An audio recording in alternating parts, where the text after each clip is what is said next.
Nigel Packham is a researcher at the Johnson Space Centre. He will spend the next 15 days in this small airtight chamber. The experiment will test for ways to make breathable air where none previously existed, and at the same time testing the capacity of plants to live off the expelled air from people living in close proximity. This experiment is part of the search to create a regenerative life support system for use in space. An essential part of this experiment was to examine the interaction between man and plant. Because not only do you need air to breathe, your food needs its air too. One without the other would eventually result in the death of both. The airtight chamber that Nigel currently calls home is 9 foot by 9 foot. All the amenities of life are in there with him, including computers, phones, emails, and an exercise machine.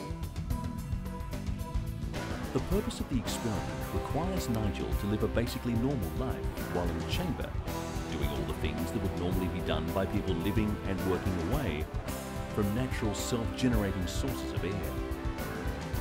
The airlock which houses Nigel, all his work equipment and personal objects, is attached via a soundproof door to a chamber which houses a variety of wheat grasses.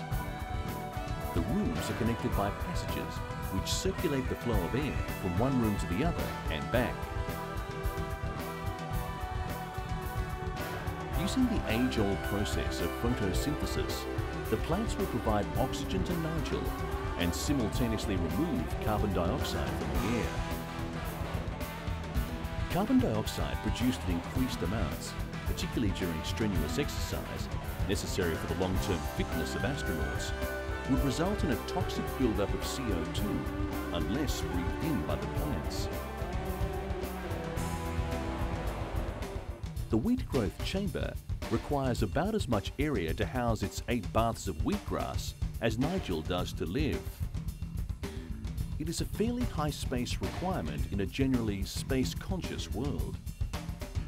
This seemingly simple experiment could provide a vital ingredient for the long-term survival of man in space.